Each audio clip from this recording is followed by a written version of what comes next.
আলহামদুলিল্লাহ, সমস্ত প্রশংসা মহান আল্লাহ তাআলার দরবারে, যিনি আমাদেরকে পবিত্র জুমার দিন তার ঘর মসজিদে এসে কোরআনের আলোচনায় বসার তৌফিক দান করেছেন। আমরা সকলেই শুকরিয়া তান বলি আলহামদুলিল্লাহ। তোমার হাজিরিন, আমাদের আলোচনা চলতেছিল মহান আল্লাহ তাআলা তার বান্দাদেরকে আল্লাহ তাআলার পথে খরচ করার জন্য উৎসাহিত করছিলেন।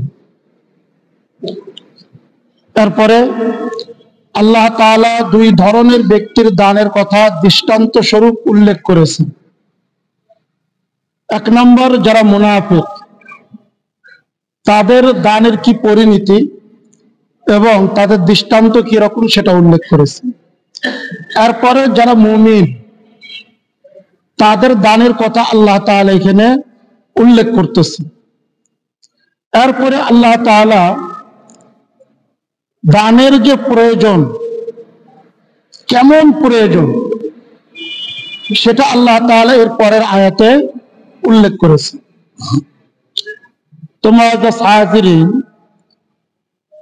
গত জুমাতে যে আয়াতটা আমি তেলাওয়াত করলাম, এই আয়াতের তরজমা হয়েছে। এখানে মহান আল্লাহ তাআলা বলেন, ওই ব্যক্তির দানের দৃষ্টান্ত যে তার সম্পদকে খরচ করে আল্লাহ তাআলা সন্তুষ্টির জন্য এবং নিজেকে দৃঢ় করার জন্য। তার দানের দৃষ্টান্ত হলো উঁচু স্থানে এমন একটি বাগানের মতো, যেখানে যখন প্রবল বর্ষণ হয় তখন তার ফল হয় দ্বিগুণ, আর প্রবল বর্ষণ যদি নাও হয়, অল্প বর্ষণেও তার ফল হয়। তোমার হাজিরিন, এটা হলো যারা মুমিন ব্যক্তি, তাদের দৃষ্টান্ত। তো তার দান সম্পর্কে আল্লাহ তাআলা বলেছেন উদ্দেশ্য কয়টা? দুইটা। ইবতিগা মারদাতিল্লাহ, আল্লাহ তাআলার সন্তুষ্টি, আর কি হলো ওয়া তাসবীতাম মিন আনফুসিহি, নিজেকে দৃঢ় করার জন্য। তোমার হাজিরিন, গত জুমায় আমাদের আলোচনা চলতেছিল মহান আল্লাহ তাআলা যে দুইটা দৃষ্টান্ত দিয়েছেন জমিনে চাষাবাদ সম্পর্কে, তার সাথে সম্পৃক্ত। জমিনে চাষাবাদ করলে যে আমাদের কি হয়, শস্য উৎপন্ন হয়, সেটার সাথে দুটা দৃষ্টান্ত দিয়েছে। তো গত জুমায় বলেছিলাম যে মহান আল্লাহ তাআলা এমন একটা দৃষ্টান্ত দিয়েছেন, কিয়ামত পর্যন্ত কোনো ব্যক্তি বুঝতে পারবে না এমনটি নয়। মানুষ যতই উন্নত হোক না কেন, তাকে খাদ্য গ্রহণ করতে হবে, এটার বিকল্প নাই।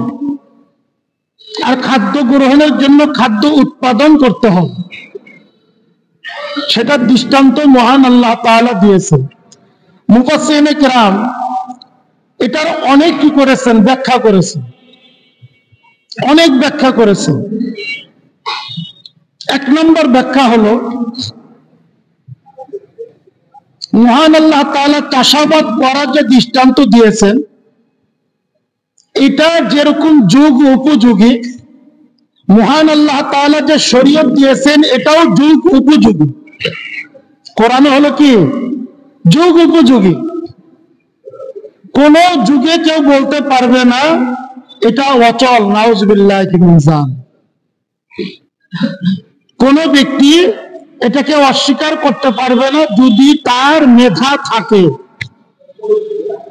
যদি তার কি থাকে, মেধা থাকে, তাহলে কোন ব্যক্তি বলতে পারবে না এটা এই যুগে কার্যকর নয়। যেমনই ভাবে খাদ্যের কোনো বিকল্প নাই, খাদ্য উৎপন্ন করা ছাড়া কোনো গতি নাই। আল্লাহ তাআলা যে শরীয়ত দিয়েছেন ওটাকে পরিবর্তন করার কোনো কি নাই, সুযোগ নাই। এটা ছাড়া কোনো গতিও নাই। গত জুমায় বলেছিলাম যে যারা বলে এই কোরআন তো অনেক আগের যুগে, তো খাদ্য তো আমরা হযরত আদম আলাইহিস সালাম থেকে খাদ্য চলতেছে, কেউ কি বাদ দিয়েছে? এটা অনেক আগের যুগে, এটাকে বাদ দিয়ে দাও, বাদ দেওয়ার কোনো কি নাই। এরকম আমাদের মাথা থেকে পা পর্যন্ত আল্লাহ তাআলা হাজার হাজার সৃষ্টি, যেটা একটু এদিক ওদিক পরিবর্তন করার কোনো সুযোগ নাই। সেই মহান আল্লাহ তাআলার প্রেরিত যে শরীয়ত, যে ধর্ম, ওটাও এদিকে পরিবর্তন করার কোনো সুযোগ। তোমার যেমনই ভাবে খাদ্য উৎপাদন, এটার উপর আমাদের নিয়ন্ত্রণ রাখা উচিত।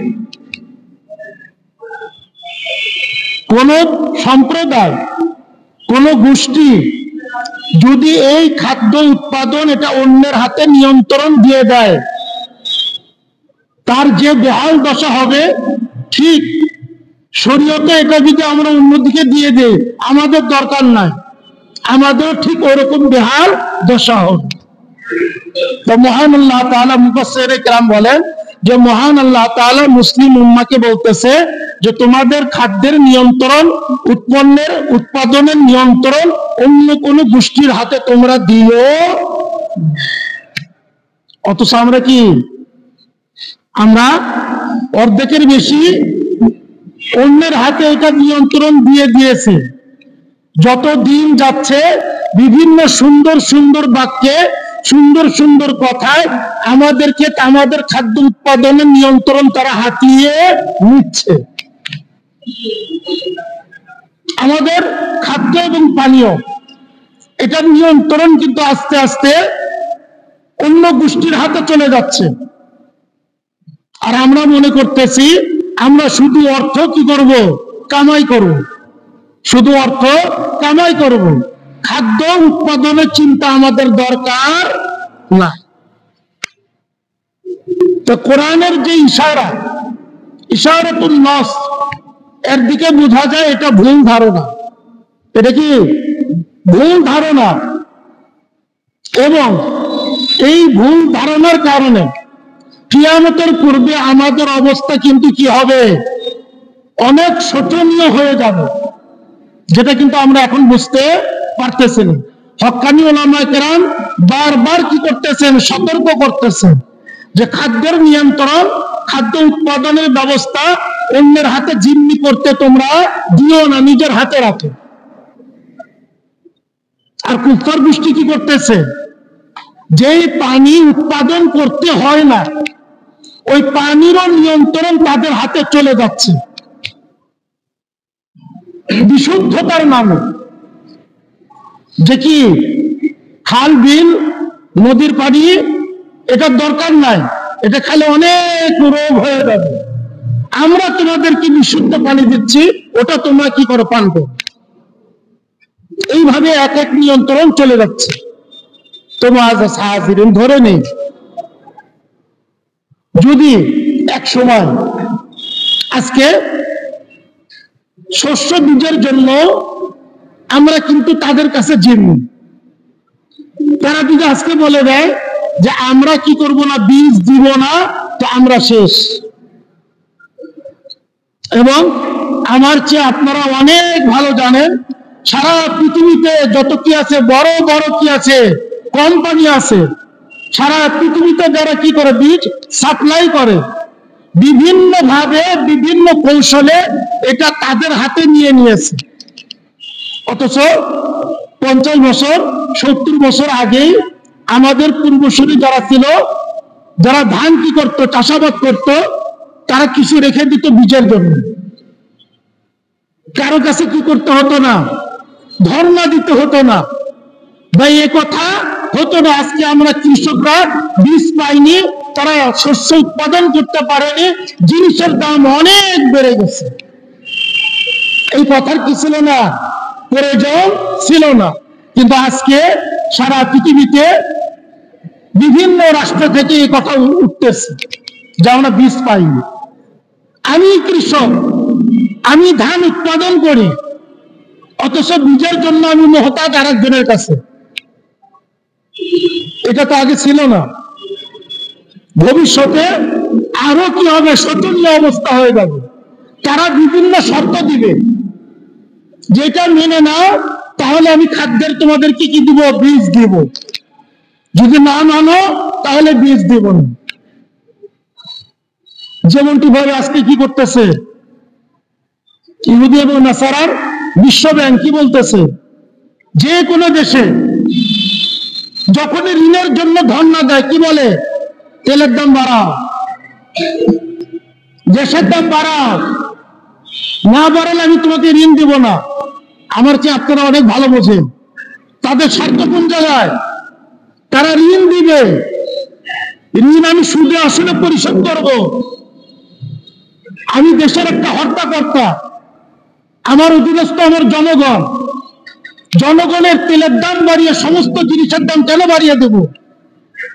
আর কোন স্বার্থে সে বাড়ানোর কথা বলতেছে? আজকে এমনটি হচ্ছে, যারাই ক্ষমতায় বসতেছে ঋণের প্রয়োজন হয়, ঋণ নিতে গেলে বলে তেলের দাম বাড়াও, গ্যাসের দাম বাড়াও। আশ্চর্যজনক কথা, আমি ঋণ নেব, এটার সাথে এটা কি সম্পর্ক? কিছুই নাই। অদূর ভবিষ্যতে খাদ্যের অবস্থা এরকম হয়ে যাবে, তারা বিভিন্ন শর্ত দিবে, ইসলাম বিরোধী শর্ত। তোমরা অমুকটা ছেড়ে দাও তাহলে বীজ পাবে, তোমরা এই কাজ করো তাহলে বীজ পাবে, যদি না করো তাহলে বীজ তোমরা পাবে না। যেমন হাদিসের মধ্যে আসছে, মুহাম্মদুর রাসূলুল্লাহ সাল্লাল্লাহু আলাইহি ওয়াসাল্লাম তিনি বলেন, দাজ্জাল কি করবে? দাজ্জালের কাছে শস্য ভান্ডার থাকবে। কি বলবে? আমাকে খোদা মানো, তোমাকে খেতে দেব, খাদ্য দিব, যদি না মানো তাহলে খাদ্য দিব না। 1400 বছর পূর্বে, আজকে 1400 বছর পরে যে কৌশলগুলা ইহুদি নাসারা কুফার গোষ্ঠী করতেছে, ঠিক ওটার সম্পর্কে মুহাম্মদুর রাসূলুল্লাহ সাল্লাল্লাহু আলাইহি ওয়াসাল্লাম 1400 বছর পূর্বে বলে গেছেন যে দাজ্জাল কি বলবে, ইসলাম ছাড়ো, আল্লাহকে অস্বীকার করো, আমাকে রব মানো, আমি তোমাদেরকে খাদ্য দেব। ওই সময় তো বিজ্ঞানের বয়স ছিল না। আল্লাহ রাসূল উম্মি, নিরক্ষর, তিনি যা বলে গেছেন 1400 বছর পরে তারা ওটাই করতেছে। আবার কি বলে, আমাদের মুসলিম উম্মাহকে মনে করে কি বোকা, কি বলে, তোমরা দিন ধরে আসো, ধর্ম যত ধরে থাকবে তোমরা প্রগতিশীল হতে পারবে না। নাউযুবিল্লাহি মিন যালিক। যে মহান আল্লাহ তাআলা আলিমুল গায়ব, আর তার নবী নিরক্ষর, তিনি যে কথা বলেছেন তোমরা 1400 বছর পরে ওই কৌশলী অবলম্বন করতেছো, তাহলে আমার নবী যদি কি হয়, আমরা যদি মূর্খ হই, অন্ধ হই, তাহলে তোমরা কত বড় অন্ধ যে ওই কৌশলী তোমরা অবলম্বন করতেছো, নতুন কোন কৌশল তোমরা দেখাও। বিজ্ঞানের জয় জয়কার, সমস্ত প্রযুক্তি তোমাদের কাছে, বিজ্ঞানের নিয়ন্ত্রণ তোমাদের হাতে। আমার নবী নিরক্ষর নবী, সেই নবী যা বলে গেছেন 1400 বছর পরে ওই কৌশল তোমরা অবলম্বন করতেছো আর বলতেছো যে তোমাদের নবী নিরক্ষর, তাহলে তোমরা কত বড় গর্ধ। অথচ মুসলিম উম্মাহ আমরা জানি না, আমাদেরকে বুঝতেই দেওয়া হচ্ছে না যে কোরআন আর সুন্নাতে কি আছে, কি বলা হচ্ছে। খালি আয়াতের তর্জমা করেন, এখান থেকে এক আয়াত, ওখান থেকে এক আয়াত।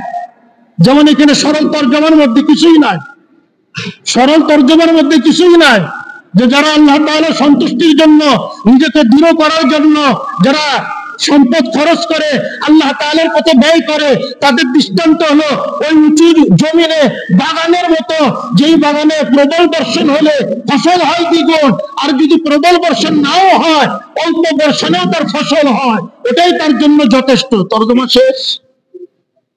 এইভাবে কোরআনের বিভিন্ন তর্জমা করা হচ্ছে, কিন্তু এর মধ্যে তাফসীর কি আছে, মুফাসসিরিন কেরাম কি বলেছে, এটা ইশারাতুন নাস কি, এখানে ইশারা কি করতেছে, আল্লাহর রাসূলের হাদিস কি আছে, বর্তমানে আমাদের জন্য এখানে শিক্ষণীয় কি, আমাদেরকে কি বলা হচ্ছে, কোনটা বোঝানোর জন্য বলা হচ্ছে, ওটার কোনো দরকার নেই, ওটার কোনো কি নাই, দরকার নাই। তখন ওই যে শুধু তর্জমা করার কারণে আজকে মুসলমানরা বলতেছে যে কোরআনে কি আছে, নাউযুবিল্লাহি মিন যালিক। একজন মুসলমান বলতেছে কোরআনে কি আছে, তোমরা যে কোরআন কোরআন বলতেছো, এই কোরআনে আছেটা কি? অথচ কোরআন বলতেছে যে আছে কি সেটা দেখো না, কোনটা নাই সেটা তুমি দেখাও। আর আমরা মুসলমান কি হয়ে যাচ্ছি, লজ্জিত হয়ে যাচ্ছি, অপমান বোধ মনে করতেছি যে ইসলাম মানে ইসলাম মুসলিম হয়ে কেমন যেন কি করে ফেলছি, এমন একটা ধর্ম গ্রহণ করেছি যে ধর্মের বিজ্ঞানের কোনো কথাই নাই, যে ধর্মে যুগ উপযোগী কোন দিক নির্দেশনা নাই। অথচ জন্ম থেকে নিয়ে মৃত্যু পর্যন্ত, হযরত আদম আলাইহিস সালাম থেকে নিয়ে সিংহে ফু দেওয়া পর্যন্ত প্রত্যেকটা যুগে কোরআন কি দিবে, প্রত্যেকটা ক্ষেত্রে দিক নির্দেশনা দিবে, এটার যোগ্য কোরআন এবং সুন্নাহ। শুধু আমার বুঝার কি ভুল, মেধার কমতি, বুঝার কমতি, যে কারণে আমি কোনো কি পাই না, দিক নির্দেশনা পাই না। তোমার কিয়ামত যত কি হবে, সন্নিকটে হবে, তখন আমরা আরো ভালো হারে টের পাবো যে কেন কোরআন ও সুন্নাহ আমরা বুঝিনি, বুঝার চেষ্টাও করিনি। যদি আগে থেকে বুঝতাম তাহলে পৃথিবীর কোন গোষ্ঠী আমাদেরকে কি করতে পারতো না, বোকা বানাতে পারতো না। পৃথিবীর কোন গোষ্ঠী আমাদের উপর শরীর ঘোরাতে পারতো না। পৃথিবীর কোন গোষ্ঠী আমাদেরকে নিশ্চিহ্ন করতে পারতো না। তোমার সাহায্যের তো মহান আল্লাহ তাআলা বলেছেন, কোরআনে কারীমের মধ্যে দৃষ্টান্ত দিয়েছেন, আর মুহাম্মদুর রাসূলুল্লাহ সাল্লাল্লাহু আলাইহি ওয়াসাল্লাম 1400 বছর পূর্বে বলে দিয়েছেন যে তোমরা কি করো, যে খাদ্য পানাহার এটা ছাড়া কোনো ব্যক্তি বাঁচতে পারে না, এটার কোনো কি নাই, বিকল্প নাই, এটা তোমাদের নিয়ন্ত্রণে রাখো, কোন গোষ্ঠীর নিয়ন্ত্রণ এখানে তোমরা প্রতিষ্ঠা করো না। তোমার সাহায্যের আমরা তো নিজেরাও জানি না, আর আমাদের উপর যারা নেতৃত্ব করতেছে তারা তো আদৌ জানে না। তারা কি জানে না, আদৌ জানে না। এই কারণে আজকে কি হচ্ছে, আমাদের খাদ্য দ্রব্যের উপর নিয়ন্ত্রণ চলে যাচ্ছে অন্য গোষ্ঠীর। এক সময় যদি তারা বলে যে আমরা বন্ধ করে দিলাম, তাহলে অবস্থা আমাদের কি হবে, করুণ হবে, বাধ্য হবে তারা যা বলবে সেটা মানতে। অথচ মুসলিম উম্মাহ কি করতে পারে না, আল্লাহ তাআলা ছাড়া কারো সামনে মাথা নোয়াতে পারে না। তোমার সাহায্যের এ কারণে মহান আল্লাহ তাআলা এখানে কি দিয়েছেন, চাষাবাদ করার কি দিয়েছেন, দৃষ্টান্ত দিয়েছেন। মুফাসসিরিনে কেরাম এক এক করে কি করেছেন, এটার ব্যাখ্যা করেছেন, এটার হিকমত কি, কেন দিয়েছেন, এই কেনর বর্ণনা তারা কি করেছেন, একের পর এক অসংখ্য বর্ণনা দিয়েছেন। তোমার সাহায্যের তো মহান আল্লাহ তাআলা মুমিন যারা তারা যে দান করবে দুই কারণ, একটা হলো আল্লাহ তাআলার সন্তুষ্টির জন্য, আরেকটি হলো ওয়াতাসবিতাম মিন আনফুসিহি, নিজেদেরকে দৃঢ় করার জন্য। কি দৃঢ়? ইসলামের উপর যাতে আমার দৃঢ়তা আসে। ইসলামের উপর যদি আমার দৃঢ়তা না আসে, তাহলে কিন্তু ইসলামের উপর থাকা কি হয়ে যাবে, মুশকিল হয়ে যাবে। ইসলামের যে বিধানগুলি আছে ওটা আমার জন্য মানে কি হয়ে যাবে, মুশকিল হয়ে যাবে। এই যে নিজেকে দৃঢ় করার জন্য দানের দ্বারা আমি নিজেকে যে দৃঢ় করব, এটার পদ্ধতি কি, সূরত কি, কিভাবে হয়, মুফাসসিরিনে কেরাম কি করেছেন, 17টা কি করেছেন, দৃষ্টান্ত বর্ণনা করেছেন। কয়টা? 17টা দৃষ্টান্ত বর্ণনা করেছেন যে দান করার দ্বারা নিজেকে যে দৃঢ় করা, এই দৃঢ়টা হয় কিভাবে। এক নাম্বার মুফাসসিরিনে কেরাম বলেন দান করার কথা কে বলেছেন? মহান আল্লাহ তাআলা বলেছেন। আর আল্লাহ তাআলার বিধান যদি একটা কি করে মানুষ পালন করে, পরবর্তী বিধান পালন করার জন্য আল্লাহ তাআলা তাকে তৌফিক দান করেন। ঠিক বিপরীত, মানুষ যখন বান্দা আল্লাহ তাআলার একটা বিধান অমান্য করে, তো আল্লাহ তাআলা পরবর্তী বিধান মানার তৌফিক তাকে দেন না। একটা বিধান যদি অমান্য করে, পরবর্তী বিধানও কি করে ফেলে? অমান্য করে ফেলে। দুটা যখন হয়, তৃতীয় সময় আবার অমান্য করে ফেলে। এইভাবে আস্তে আস্তে মানুষ নিজেকে ধ্বংস করে ফেলে। এক নম্বর, দান করা হলো আল্লাহ তাআলার বিধান। এই বিধান যখন ইবতিগা মারদাতিল্লাহ, আল্লাহ তাআলার সন্তুষ্টির জন্য দান করে, তো আল্লাহ তাআলা পরবর্তী ইবাদত করার তাকে তৌফিক দান করে। কারণ আল্লাহর বিধান মানাটাই তো ইবাদত। আল্লাহর বিধান মানা এটাই ইবাদত। আল্লাহ তাআলা যে বিধান দিয়েছেন সেটা যেটাই হোক না কেন, সেটা হলো ইবাদত। এরপর মুফাসসিরিনে কিরাম বলেন যে মানুষের দুইটা জিনিস তার অন্তরকে ভরপুর করে রাখে। একটা হলো জানের মায়া, একটা হলো কি জানের মায়া, আর একটা হলো সম্পদের মায়া। একটা হলো জানের মায়া, একটা হলো সম্পদের মায়া।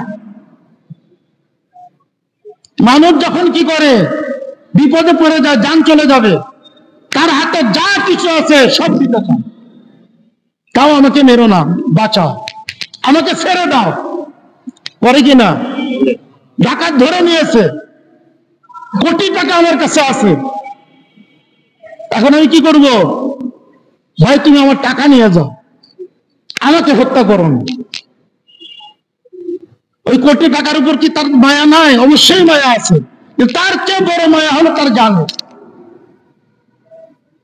তো বান্দা যখন কি করে, যেই জিনিসের জন্য তার জানকে খরচ করে, কুরবান করে, যার জন্য তার অর্থকে ব্যয় করে, ওটার মহব্বত তার অন্তরের মধ্যে বসে যায়, তার অন্তরের মধ্যে বসে যায়।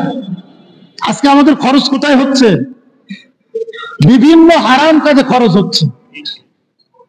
হারামের মায়া, হারামের স্বাদ আমার অন্তর ভরপুর করে আছে, আমি বুঝতেই পারতেছি না।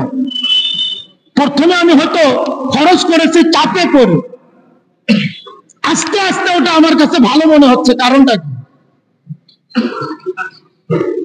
কারণ হলো এটাই হলো হিকমত। নিজেকে দৃঢ় করার জন্য, যেটার জন্য আমি খরচ করব, ওটার মায়া, ওটার দৃঢ়তা আমার অন্তরের মধ্যে বসে যাবে। আজকে হচ্ছেও তাই। বিভিন্ন হারাম কর্ম, অনর্থক কর্ম, বিভিন্ন গোষ্ঠীর দর্শন, অমুকের দর্শনের জন্য আমি খরচ করতেছি, জান দিয়ে দিচ্ছি, মাল দিয়ে দিচ্ছি। ওটা কিন্তু ইসলামী কোনো দর্শন না, কোরআন সুন্নাহর কোনো দর্শন না। তাহলে কি হচ্ছে? ওই দর্শন আমার অন্তরের মধ্যে এমন দৃঢ়ভাবে আঁকিয়ে থেকে যাচ্ছে, তৈরি হচ্ছে, সৃষ্টি হচ্ছে, মৃত্যুর আগে কালেমা আমার নসিব হচ্ছে না। ওই কথাই বলে, ওই কথাই বলে যার জন্য নিজের জীবন বিলীন করে দিয়েছে, সময় বিলীন করে দিয়েছে, অর্থ বিলীন করে দিয়েছে, মৃত্যুর আগে সে ওটাই তার মুখ দিয়ে বাড়ায়। শুধু তাই না, আমার চেয়ে আপনারা অনেক ভালো জানেন, বিভিন্ন ইসলাম ছাড়া যত দর্শন আছে, ওটার জন্য সমস্ত জানের মাল যখন ব্যয় করে, জীবিত অবস্থায় বলে ওই দর্শন বলতে বলতে যাতে আমার মওত হয়ে যায়। বলে কি না? আপনি কি বলতেছেন এমনি বলে? না, ওই দর্শনের জন্য সারা জীবন নিজের সময় ব্যয় করেছে, জীবন ব্যয় করেছে, অর্থ ব্যয় করেছে। তার মহব্বত অন্তরের মধ্যে এত প্রবল হয়ে গেছে, তার জীবিত থাকা অবস্থায় বলে আমার মওত যেন অমুক স্লোগান দিতে দিতে আমার মওত হয়ে যায়। বলে কিনা? ইসলামের জন্য কোন ব্যক্তি যদি দান করে, ইসলামের জন্য যদি দান করে, তাহলে ইসলামের দৃঢ়তা, ইসলামের দর্শন তার অন্তরের মধ্যে বসে যাবে। মওতের সময় আল্লাহ তাআলার নামই তার মুখ দিয়ে আসবে, অন্য কিছু আসবে না।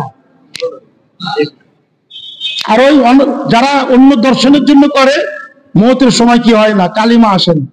সারা জীবন যেটা বলে গেছে, যেটার জন্য ধর্ম হয়েছে, যেটার জন্য দান করেছে, ওই স্লোগান তার মুখ দিয়ে আসে, মওত হয়।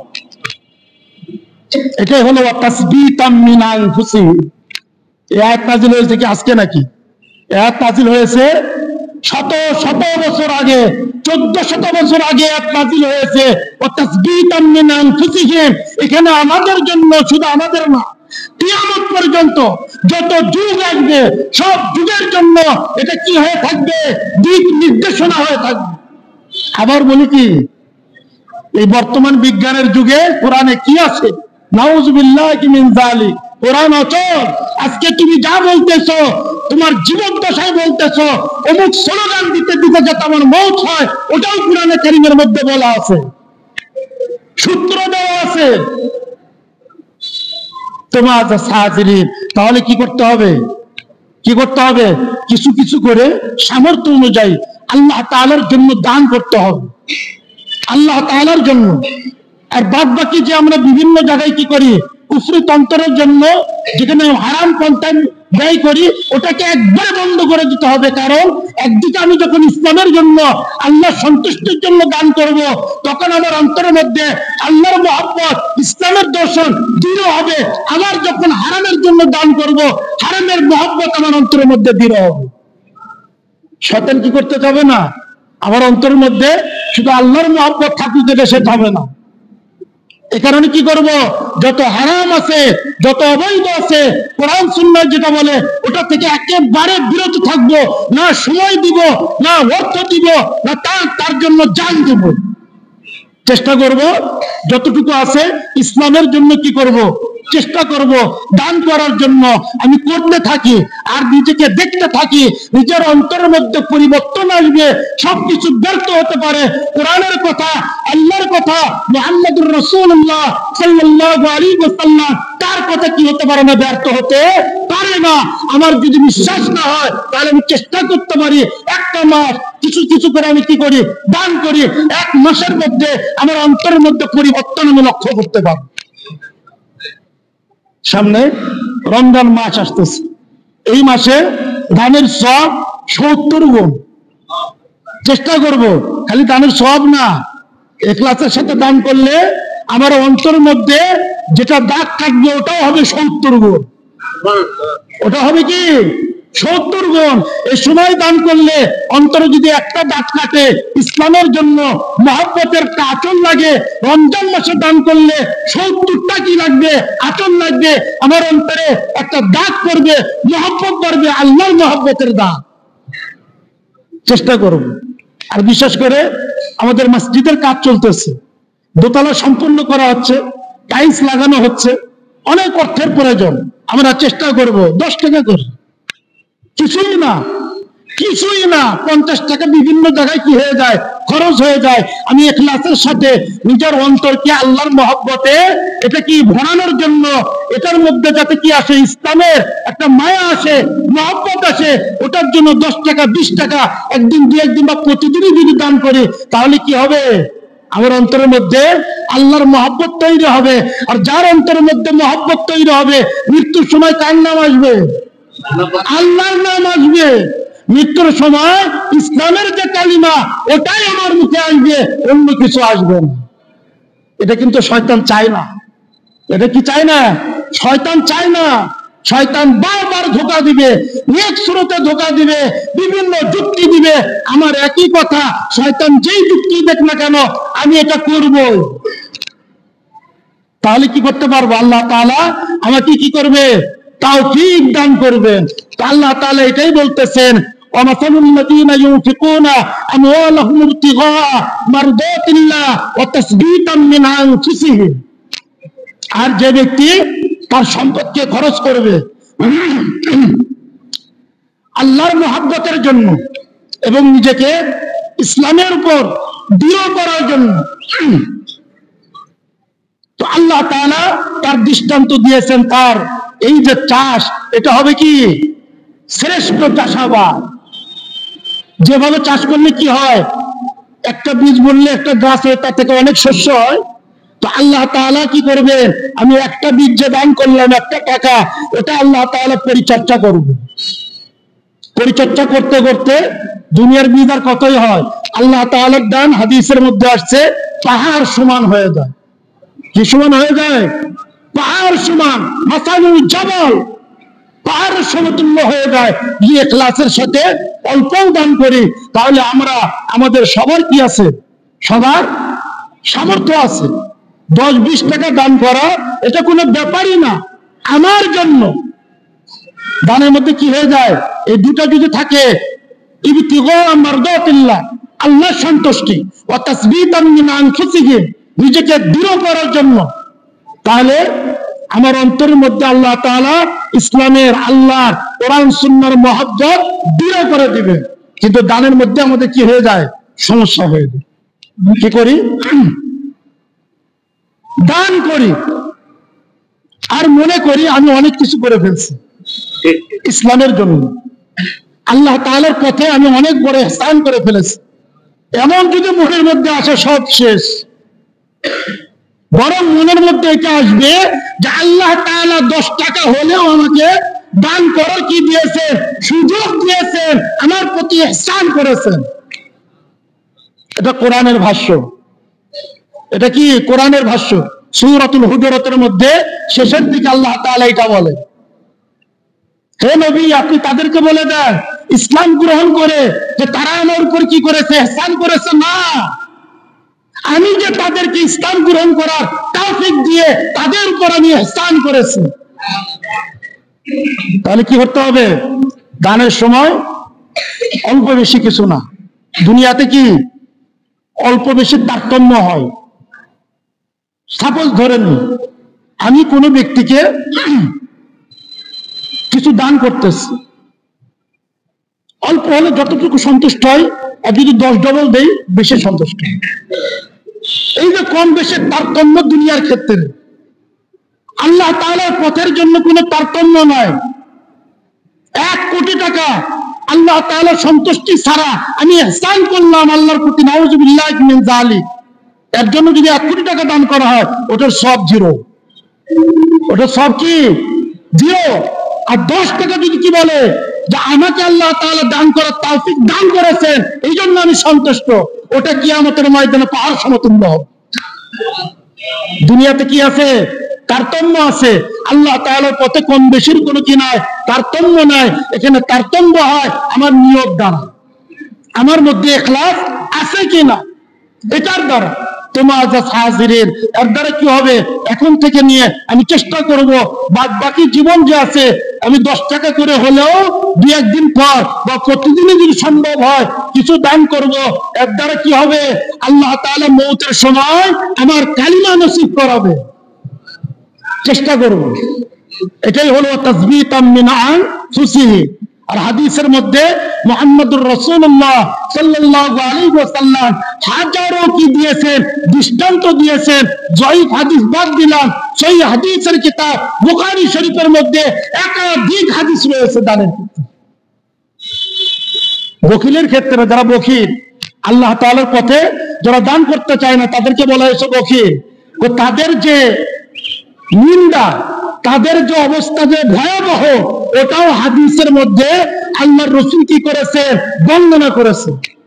শুধু তাই না, যারা এই দুটার জন্য ব্যয় করে আল্লাহ তাআলার পথে, চাই সে বেশি হোক অথবা কম হোক, সকাল সন্ধ্যা একদল ফেরেশতা তার বরকতের জন্য কি করতে থাকে, এলান করতে থাকে, দোয়া করতে থাকে। আর যারা বখিল, ভয় হয় গরিব হয়ে যাব বিভিন্ন কারণে, তো তাদের জন্য ফেরেশতারা কি করে, বদদোয়া করতেছে, আমার ধ্বংস হওয়ার জন্য। এটাই তো কি যথেষ্ট। আল্লাহ তাআলা তো বলেননি আমার সামর্থ্য যা আছে তার চেয়ে বাড়িয়ে করো, করতে যদি পারি আলহামদুলিল্লাহ, কিন্তু আমাকে জোর জবরদস্তি নাই, আমার যতটুকু সামর্থ্য আছে ওটার মধ্যেই ইসলাম। এটাই হলো কি লা ইউকাল্লিফুল্লাহু নাফসান ইল্লা উসআহা। আল্লাহ তাআলা কোন ব্যক্তিকে সামর্থ্যের অতিরিক্ত কোনো কিছু চাপিয়ে দেন না। কত সুন্দর ইসলাম, কত সুন্দর। দুনিয়ার যত ক্ষেত্র আছে যে এত টাকা ফিস না দিলে ভর্তি হওয়ার সুযোগ না, এত টাকা মূল্য পরিশোধ না করলে জিনিস হস্তান্তর করা হবে না, কিন্তু আল্লাহ তাআলার ক্ষেত্রে কোনই নির্ধারিত নয়। তোমার সামর্থ্য অনুযায়ী কি করবে, যেটা করবে আল্লাহর সন্তুষ্টির জন্য, ওটাই আল্লাহ তাআলা কি করবেন, কবুল করেন। এরপরে শেষের দিকে আল্লাহ তাআলা বলতেছেন, আল্লাহু বিমা তা'মালুনা বাসীর। তোমরা যা আমল করো সেটা আমরা আল্লাহ তাআলা গভীর ভাবে দেখেন। বাসীর এমন দেখা, অন্তর্দৃষ্টি দিয়ে দেখা। তোমার সাজিরিন, আমরা যেটা করব, যা দান করব, এটা বিফলে যাওয়ার কোনো কি নাই, সুযোগ নাই। আমার মনে থাকুক আর না থাকুক, মহান আল্লাহ তাআলার কাছে সারা পৃথিবীবাসীর যে হিসাব, ওটা রাখার মধ্যে এক জাররা পরিমাণ কোনো কষ্ট, এদিক ওদিক হওয়ার কোনো কি নাই, সুযোগ। এরপর আল্লাহ তাআলা বলতেছেন, আয়াওয়াদু আহাদুকুম আন তাকুনা লাহু জান্নাতুম মিন নাখিল ওয়া আনাব তাজরি মিন তাহতিহাল আনহারু। আল্লাহ তাআলা বলতেছেন, এরপরে যেটা আয়াত বলতেছেন, ওই আয়াতের মধ্যে আমাদের দান যে কত প্রয়োজন সেটার কথা কি করতেছে, উল্লেখ করতেছে। আয়াওয়াদু আহাদুকুম, তোমাদের মধ্যে হয়তো কেউ কি এটা ভালোবাসে? হ্যাঁ, ইস্তেফহাম, কি এটা কি ভালোবাসে? কি ভালোবাসে? আন তাকুনা লাহু জান্নাত, যে তার জন্য কি হবে, একটা বাগান হবে। কিসের বাগান? মিন নাখিল ওয়া আনাব, খেজুর এবং কি আঙ্গুরের বাগান, খেজুর এবং আঙ্গুরের বাগান। তাজরি মিন তাহতিহাল আনহার, তাজরি মিন তাহতিহাল আনহার, এমন বাগান যেখানে কি করতে হয় না, অন্য জায়গা থেকে পানি আনতে হয়। বিরাট বাগান, মধ্য দিয়ে কি সুন্দর পানি অতিবাহিত হচ্ছে, নদীর মতো পানি বহমান, চলমান। এরপর লাহু ফিহা মিন কুল্লিস সামারাত, লাহু ফিহা মিন কুল্লিস সামারাত। শুরুতে তো বললেন কিসের বাগান? খেজুর এবং আঙ্গুরের বাগান। খেজুর কি ধরে, থোকা থোকা ধরে, আঙ্গুর কি ধরে, থোকা থোকা ধরে।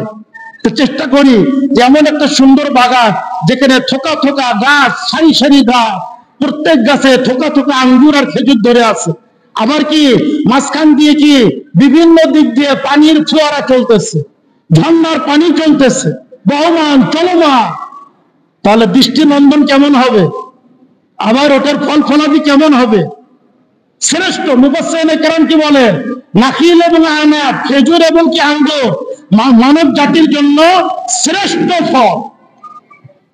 আজকে বিজ্ঞান কি বলতেছে, গবেষণা করে বলতেছে, খেজুর হলো কি এমন একটা ফল, এমন মানুষের শরীরে যা কিছু লাগে সব কিছু এর মধ্যে রয়েছে।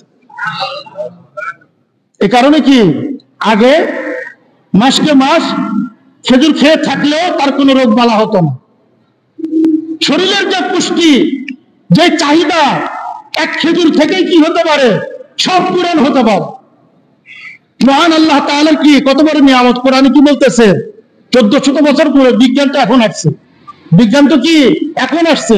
কোরআনে কারিমের মধ্যে সৌন্দর্য বলতে গিয়ে বাগানটা যে সৌন্দর্য এবং বাগানটা স্বাস্থ্যসম্মত, আমাদের যে আর কিছু দরকার নাই, এটার উপরই চলতে পারবো।